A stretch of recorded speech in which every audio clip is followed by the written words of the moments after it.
Olá pessoal, nesse primeiro vídeo de 2023 eu vou conversar com vocês sobre algumas escolhas do governador Tarcísio de Freitas, de secretários do seu secretariado. Vou destacar a escolha de 3 secretários que demandam aí uma atenção por parte do povo e da população de São Paulo. O governador deu algumas declarações tentando desvincular a sua imagem do ex-presidente Jair Bolsonaro, tentando demonstrar que o seu governo será um governo técnico, um governo preocupado efetivamente com uma boa gestão. Contudo, nós precisamos aí fazer essa análise e destacar 3 nomes que vão na contramão dessa afirmação e dessa vontade de construir essa imagem, uma imagem que não seja vinculada à extrema direita, que não seja vinculada ao governo anterior, que trouxe pessoas despreparadas para estarem à frente das pastas, pessoas com problemas em relação à sua idoneidade, pessoas que não contribuíram em nada para o desenvolvimento do país. E há uma preocupação justa por parte do povo de São Paulo que esse método de governo se reproduza aqui no estado de São Paulo. Então, a primeira pessoa que nós podemos comentar é sobre o secretário de Educação, o Renato Feder. Ele é uma pessoa que foi escolhida justamente por ter aí uma proximidade com os ideais da direita, uma pessoa voltada à ideia de privatizações, tem uma ligação com essa questão de escolas militares, tudo que é muito contrário às ideias progressistas e que com certeza é um nome que desagradou profundamente a todas as pessoas que são preocupadas efetivamente com a educação no estado de São Paulo. Contudo, para além disso, ainda recentemente veio à tona a informação de que ele é sócio de uma empresa que possui um contrato com a Secretaria de Educação do Estado de São Paulo no montante de 200 milhões. Então, eu pergunto e acho que todo o povo de São Paulo, todos os cidadãos, e em especial aqueles cidadãos que votaram no governador Tarcísio de Freitas, precisam questionar, afinal, como é possível carregar essa bandeira, né, sempre ostentada pela direita, falando muito sobre a questão da corrupção e escolher um secretário que possui interesse direto na pasta, né? Possui um interesse pessoal, possui a possibilidade de lucrar com o exercício dessa função. Então, é absolutamente incompatível com o cargo a manutenção de um secretário que possui um contrato com a secretaria que ele irá gerir. Esse já é um primeiro aviso, uma primeira análise que precisa ser feita pelo governador Tarcísio de Freitas se ele realmente quer alcançar uma respeitabilidade por parte do povo de São Paulo. A segunda escolha feita pelo governador e que merece talvez uma reflexão, talvez não, com certeza, uma reflexão melhor, é a escolha do secretário de Segurança, o Guilherme Derrite. De pronto, ele já mencionou que irá rever a questão do projeto, um projeto tão vitorioso e tão necessário que é o uso das câmeras por policiais militares na sua atuação no seu dia a dia. Por que é possível afirmar que esse projeto ele é um projeto exitoso? Vejam, eu vou destacar aqui 2 números extremamente impactantes e que demonstram a importância da manutenção do uso das câmeras nos uniformes dos policiais militares. Após o início do uso das câmeras, a letalidade policial, ou seja, o número de mortes ao longo da atuação de policiais militares caiu em 80%. Com certeza isso não é uma coincidência.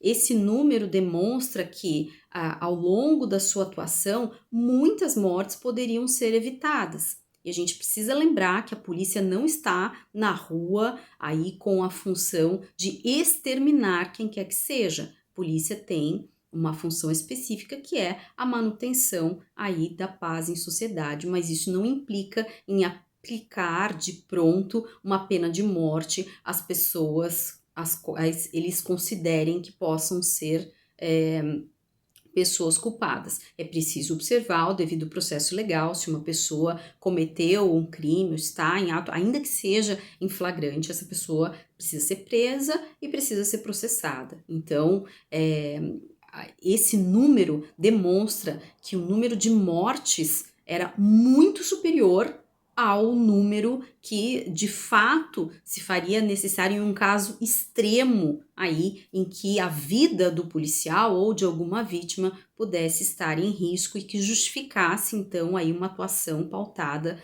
pela legítima defesa, o exercício aí da sua profissão dentro do âmbito do exercício da sua função. Outro dado muito importante é que o registro de casos de violência doméstica aumentou em 102%. Isso significa que, ao atender casos de violência doméstica antes do uso das câmeras nos uniformes dos policiais militares, muitas vezes esses casos eram simplesmente ignorados. Então, esses dois dados demonstram, só esses dois, existem outros dados, mas esses dois dados já deixam muito claro o quanto essa ação é extremamente importante e precisa ser mantida. Então, ter à frente da pasta uma pessoa que pensa em regredir, em desfazer algo que está funcionando e que funciona de uma forma a bem de toda a sociedade, é algo que também se desvincula dessa imagem que o governador quer transparecer, que é uma imagem voltada em decisões, pautada em decisões técnicas e coerentes e pautadas aí pelo bem comum e não em específico tentando atender essas ideologias, atender a esses clamores da extrema direita. Estão sempre voltados aí para um excesso de letalidade na solução dos problemas.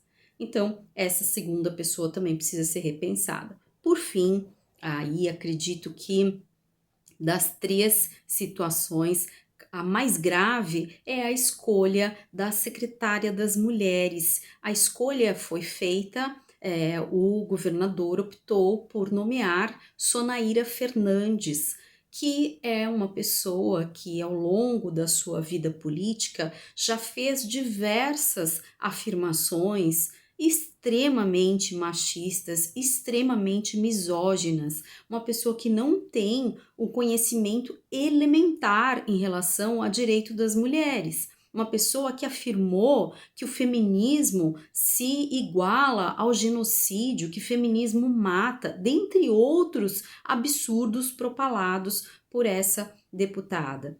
Então, é absolutamente inconcebível para as mulheres de São Paulo que uma pasta tão importante, uma pasta que tem a função de oferecer as políticas públicas, de fornecer atendimento a vítimas de violência, de fornecer aí melhores oportunidades de emprego às mulheres, como uma pessoa que não compreende o conceito do que é o feminismo, não entende que feminismo não é contrário de machismo, que feminismo é a luta por igualdade, igualdade de direitos, igualdade de oportunidades, que não existe na nossa sociedade. Ainda nos dias de hoje, nós temos uma diferença muito grande no tratamento entre homens e mulheres. E o feminismo é simplesmente uma bandeira que visa trazer essa problemática à discussão e dizer, olha,